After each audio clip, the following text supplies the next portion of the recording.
পরিবার নিয়ে কোনোভাবেই এই জিনিসটা দেখার মতো না।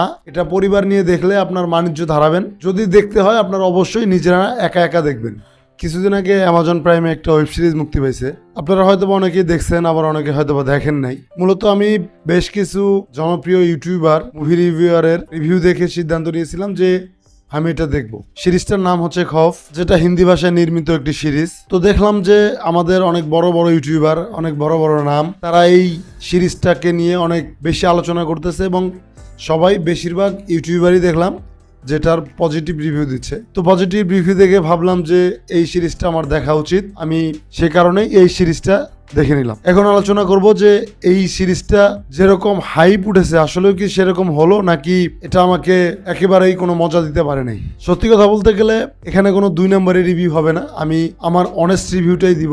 সত্যি কথা বলতে গেলে এই সিরিজটা আমার কাছে তেমন একটা ভালো লাগে নাই। হ্যাঁ, এই সিরিজের গল্পটা খুব ইন্টারেস্টিং।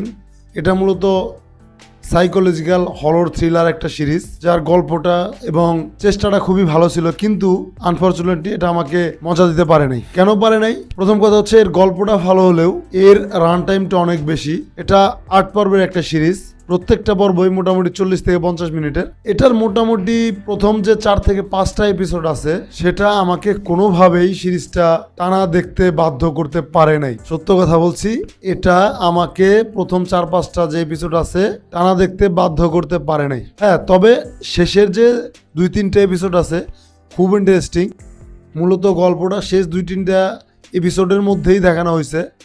প্রথম 4-5টা এপিসোড আমার মনে হয় টাইম পাস, তাছাড়া আর কিছুই না। আর যদি কথা বলি, এখানে যে অভিনেতারা অভিনয় করেছেন তাদের অভিনয় বেশ ভালো, সবার অভিনয় মোটামুটি বেশ ভালো ছিল। অভিনয় নিয়ে তেমন কোনো আমার মধ্যে অভিনয় নিয়ে তেমন কোনো নেগেটিভ কিছু নাই।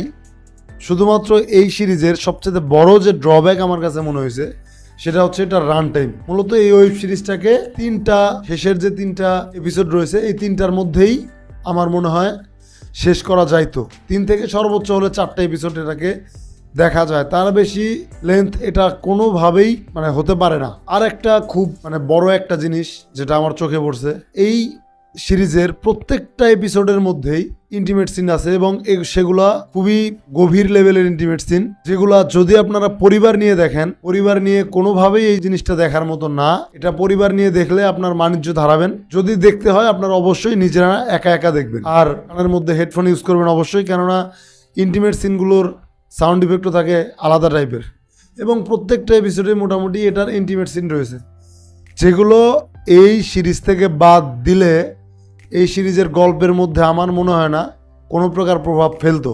যাই হোক, এটা নিয়ে আর বেশি কথা বলবো না, আমি আমার ব্যক্তিগত অনেস্ট রিভিউটাই আমি দিলাম। তো আপনাদের যারা দেখেছেন আপনাদের কেমন লেগেছে সেটা অবশ্যই জানাবেন। এই সিরিজটার জন্য আমার ব্যক্তিগত রেটিং হচ্ছে 2.5, সেটাও এই সিরিজের শেষের 2 থেকে 3টা এপিসোডের জন্য।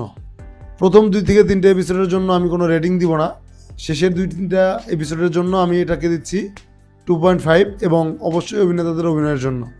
যাই হোক, ভিডিওটা ভালো লাগলে এবং আপনাদের ওপিনিয়ন কি এই সিরিজ নিয়ে সেটা কমেন্ট বক্সে জানাবেন।